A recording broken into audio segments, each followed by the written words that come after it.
My sister Claire always believed the world revolved around her, but nothing proved it more than the day she pointed directly at me in front of 200 guests at her $85,000 engagement party, hosted on my estate, using my garden, lit with lanterns I had hung and champagne I had paid for, and told everyone loudly, "She's just a gardener. Ignore her if she gets in your way." As if I were a stranger she'd hired and not the older sister who had practically raised her. But humiliation had become the language Claire used to communicate with the world, so I swallowed it the way I had swallowed everything for years. Even as the guests laughed awkwardly and stepped around me like I was dirt on their shoes. And even as I stood there with soil on my gloves, after arranging the final centerpiece because Claire had called me an hour earlier screaming that the event planner messed everything up, and only I could fix it. But that was who I had been for her fixer, her wallet, her silent cushion for every tantrum, her emotional punching bag, until that night when something in me cracked, and as the music started and she paraded around in her shimmering gown, bragging about how her fiancé Mason had upgraded her entire life, I watched him pretend to smile while his jaw twitched, as if he was holding back truth he wasn't allowed to say. And for the first time, I wondered if he knew the version of Claire the world never saw, the version I had protected her from for years.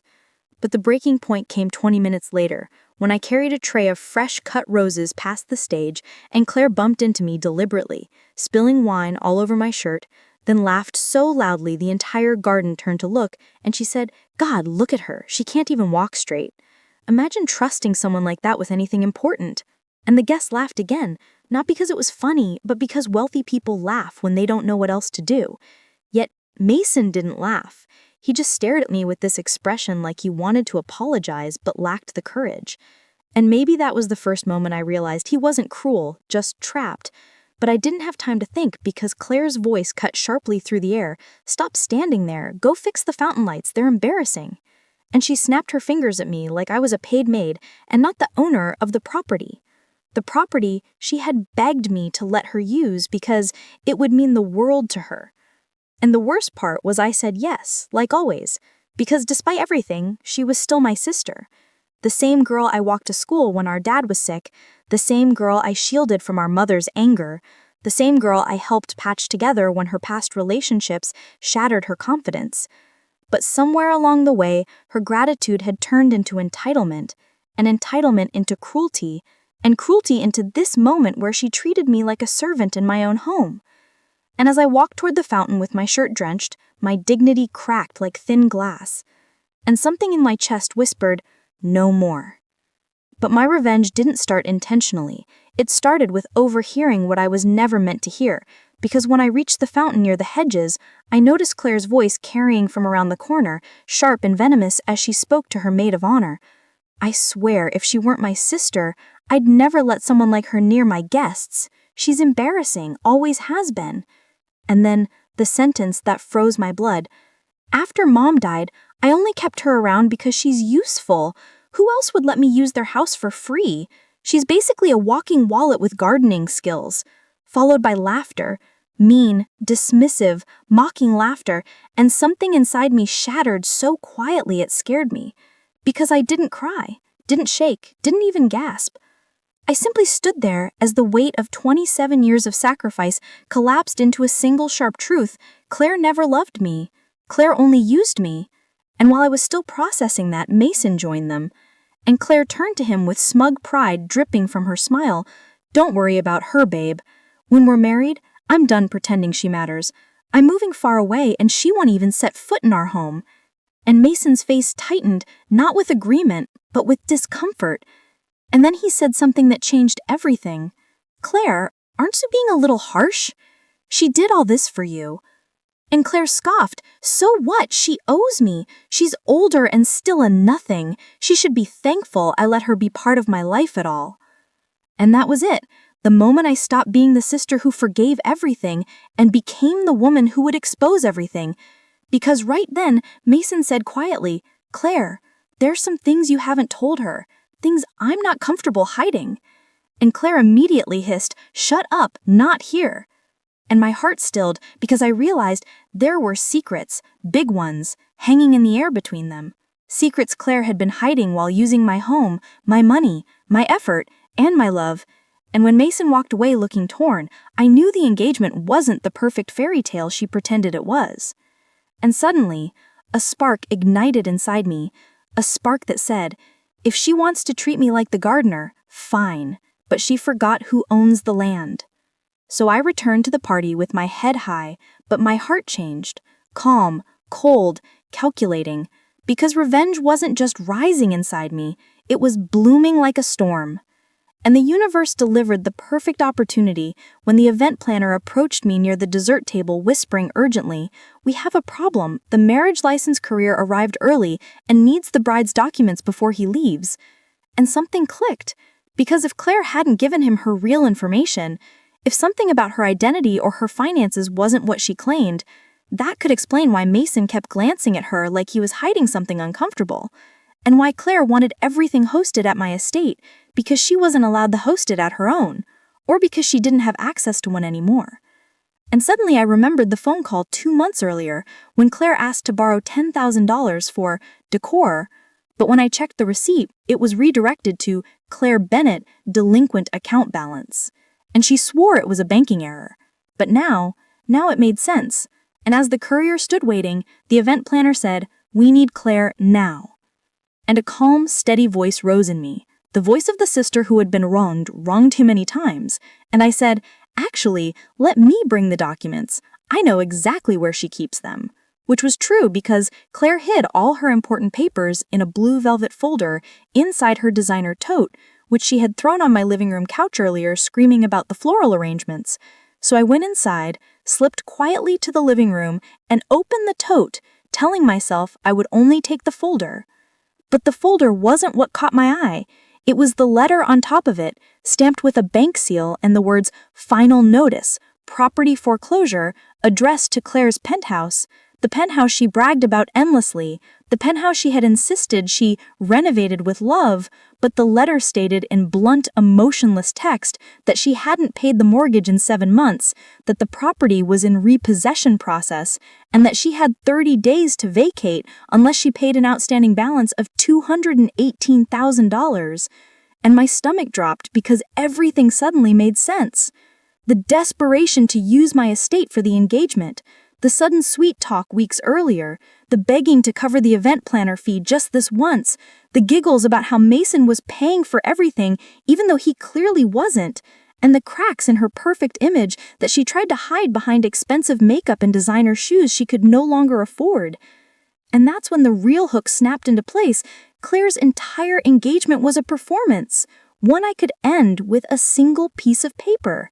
And as I held the foreclosure notice, the memory of her publicly humiliating me just an hour earlier burned in my chest like gasoline awaiting a match, because she wasn't just arrogant, she was collapsing, and instead of asking for help, she used me like a prop.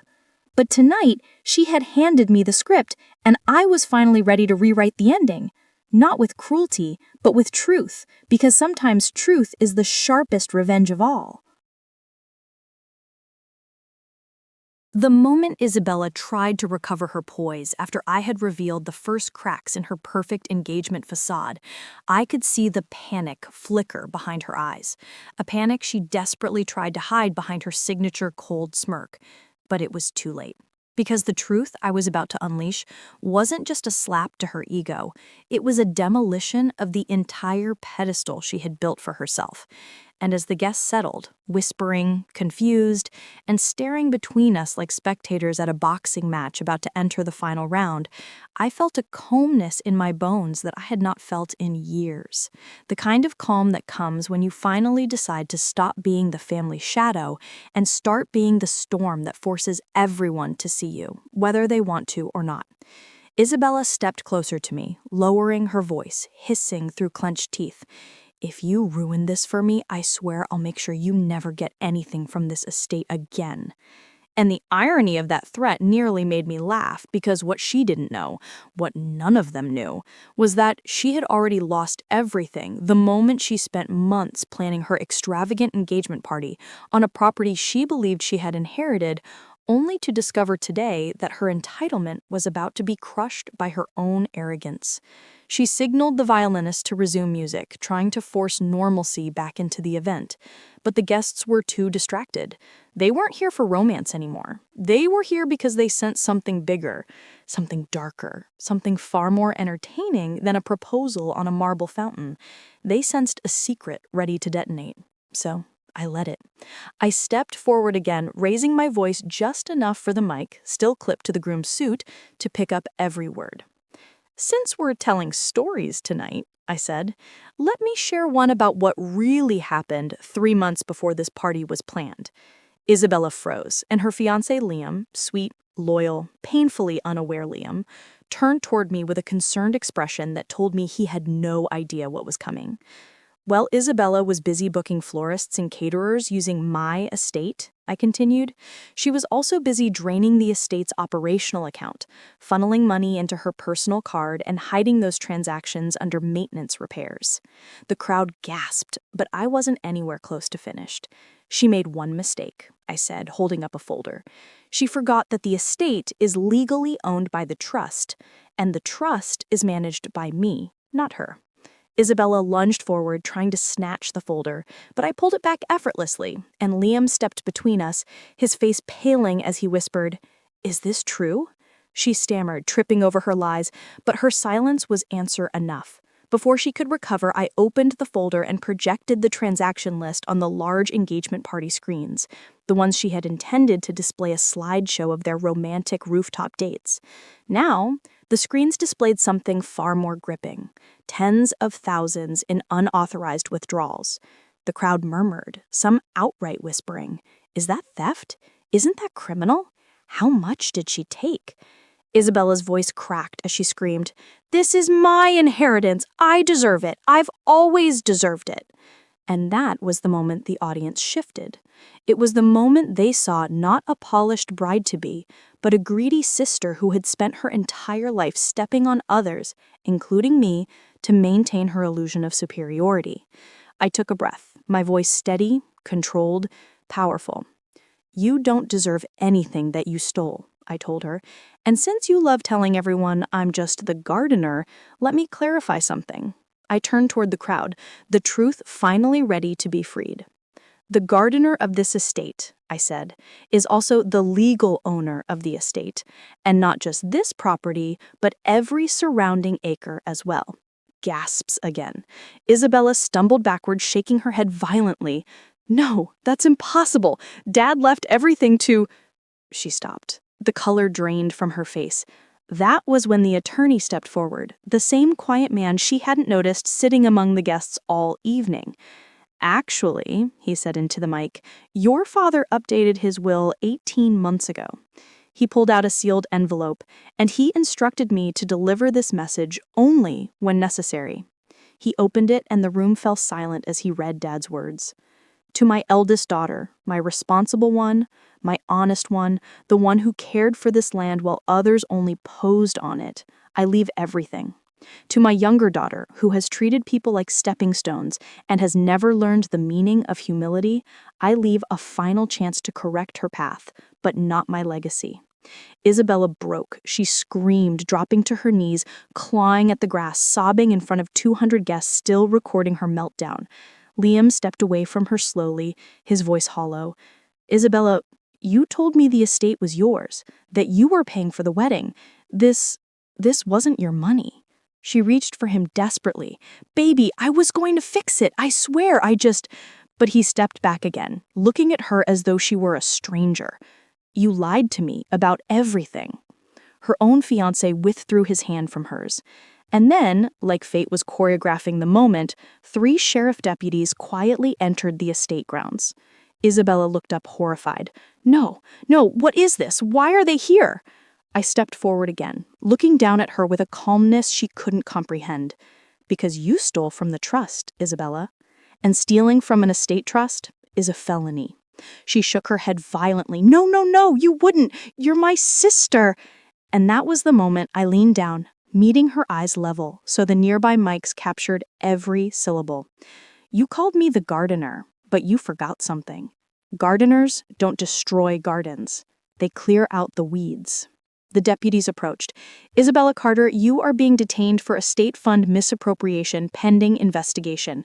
She screamed, grabbing at the grass, the dress, the air, anything. But Liam didn't move to help her. The guests didn't move either. No one did. For the first time in her life, she faced consequences without a crowd to protect her. As they escorted her away, her makeup streaked, her expensive dress dragging in the dirt of my estate, I felt something I hadn't felt in decades. Relief.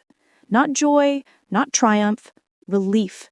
Because the weight of being her shield was finally gone.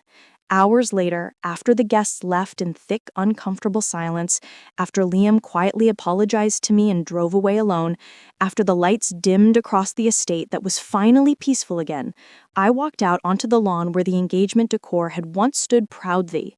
I stood among fallen petals and overturned chairs, watching the moon cast a silver glow across the property that had always been mine and would always be protected by me.